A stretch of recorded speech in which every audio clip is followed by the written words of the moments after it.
faut-il installer des détecteurs de fluide frigorigène dans les chambres froides? Et plus particulièrement quand on est équipé d'une installation fonctionnant au CO2.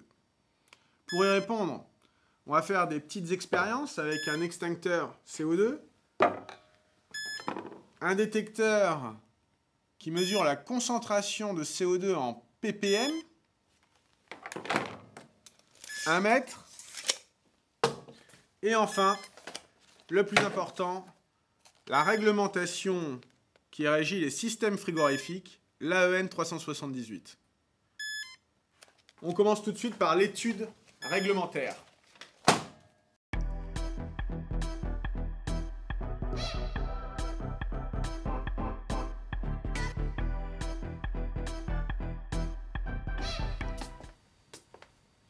Dans la norme EN 378, on retrouve les règles qui concernent l'implantation des détecteurs. Dans la partie 3, chapitre 9, la norme indique que lorsque la concentration du fluide frigorigène peut dépasser la limite pratique, les détecteurs doivent au moins déclencher une alarme. On retrouve en annexe le tableau des limites pratiques. Tous les fluides frigorigènes, y compris les HFC, bénéficient d'une limite pratique, une concentration maximum. Au-delà de cette concentration, il faut installer un détecteur avec une alarme visuelle ou sonore.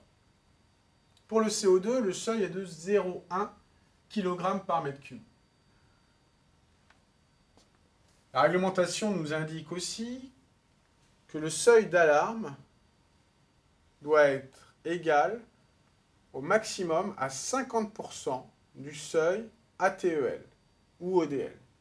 ATEL, c'est la limite d'exposition, et ODL veut dire la limite de privation d'oxygène. Pour le CO2, la valeur retenue est de 0,072 kg par mètre cube. 700 ppm de CO2.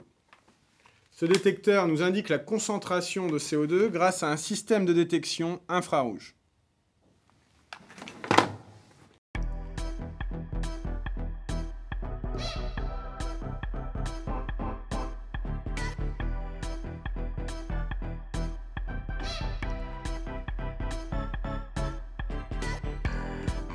Pour passer des ppm à une unité massique mg par mètre cube, pour le CO2, qui s'appelle R744. Le 44, c'est la masse moléculaire du CO2, et le volume moléculaire d'un gaz, il est fixe à 22. Le facteur de conversion, pour passer d'une unité en ppm, qu'on dit volumétrique, à une unité en milligrammes par mètre cube, une unité qui est massique, il faut diviser le volume moléculaire par la masse moléculaire. 22 divisé par 44. Pour le CO2, le facteur est de 0,5. Ce qui nous facilite un peu les choses, il faut juste retenir ce facteur de 0,5 pour pouvoir convertir une concentration qui est exprimée en ppm sur nos systèmes de détection à une valeur exprimée en milligrammes par mètre cube qui est donnée dans les textes réglementaires. La limite pratique qui est exprimée dans la norme en kilogrammes par mètre cube équivaut à 50 000 ppm. Et la valeur de réglage de mon détecteur doit être de 50% inférieure à la TEL, et donc égale à 18 000 ppm. Cette pièce a un volume d'environ 100 mètres cubes. Le seuil de privation d'oxygène est d'environ 72 grammes par mètre cube. Ce qui veut dire que nous pouvons mettre 7 kg de CO2 dans la pièce avant d'avoir un risque pour les personnes.